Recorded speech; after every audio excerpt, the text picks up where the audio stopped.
we have 4 active stretches for the foot. We have a flexing and turning in, a flexing, turning out. We have a pointing, turning in, and a pointing, turning out. And if we're going to put this with the hamstring stretch, we're going to go on each leg 4 times with each of the different foot positions. It basically forms a box. So start by lifting your leg and fully extending the knee, pressing up through the heel, and then turn your foot in, curling the toes over, squeeze, exhale, relaxing down the body, and bringing the knee to sit. And another version of the flexed foot. So we reach up, pressing the heel, this time turning out, curling the toes, squeezing, exhale,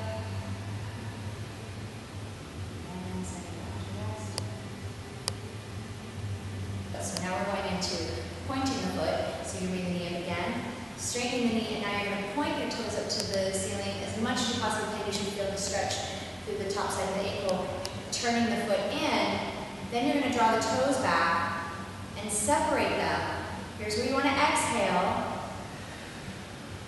And if you start to feel tension in your shoulders and neck, try to relax your shoulders, try to lengthen your neck, and bend your knees, set it down. And if you can't get the tension in your shoulders and your neck to relax, I'd like you to take a small pillow, a small towel, place it underneath your neck in a position where it helps you to keep your neck in neutral. It'll also help you to allow your shoulders to drop back. Because the position you'd like to see is that your chin is closer toward your chest than up. You want to feel more like you're looking down your nose than up into your eyebrows. Okay? And let's go ahead and finish on one last foot position with the hamstring stretch on this side. So with a full extension in knee, point, she's going to turn her foot out, drawing the toes back, spreading the toes, really focusing on the knee being straight, exhaling, drawing your spine back, and bending your knee to sit down. Okay, we'll go ahead and switch sides, and this time Shannon's going to go through it a little more quickly with each of the different foot and ankle stretches.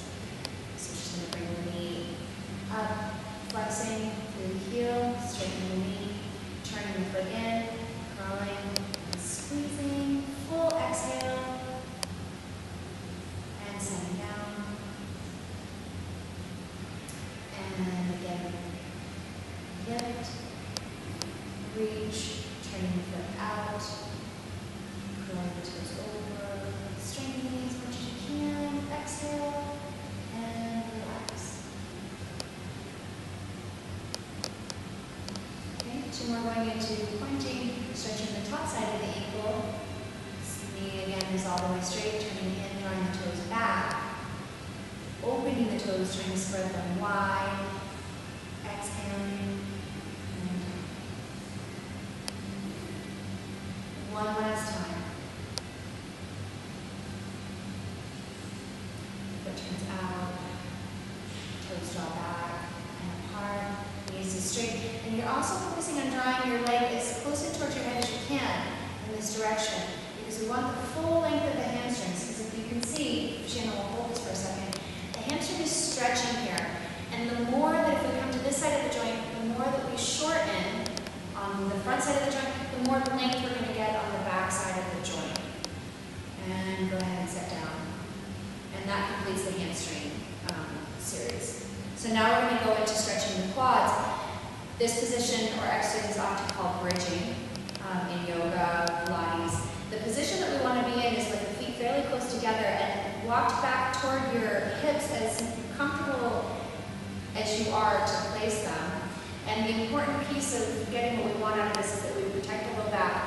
We're going to want to use the abdominal muscles to draw the rib cage down into the pelvis and to tuck the pelvis. Like you're scooping out the pelvis as you exhale. She's going to start to lift without losing that. So as she's lifting, she's avoiding allowing her pelvis to tip.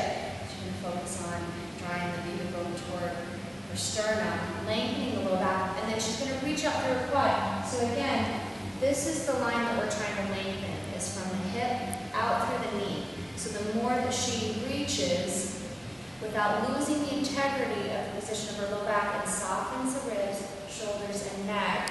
You should feel a nice stretch here through the quad, and then slowly coming down.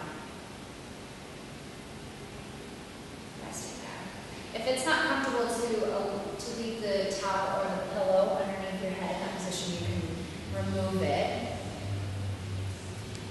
So to begin this exercise, the first piece to focus on is what's happening in the low back. So there's a tipping back of the pelvis, a pressing up. And you're going to continue to lift your hips until you really feel like you can't lift them any further without pressing out through your upper back. This is the line you want to stretch. Tucking the pelvis back. As you're coming down, it's also important to make sure that as you're coming down along your spine, there's equal weight left to right. So you're setting down slowly, equal weight on both sides of the spine. We'll go through this one more time. So again, she's focusing on that tucking back and pressing up. And this is the push. We want to feel like she's pushing right through the front of the hip and then reaching out. And we also want to make sure that the knees aren't opening. If this is too much of a stretch to keep the knees like on railroad tracks close together, what we want to do, go ahead and come back down, is to open the feet just a little wider. So she can open her feet up a bit, go back into the position once again. There's going to be less of a stretch on the quads in this position, and it's going to feel less challenging to try to keep them parallel.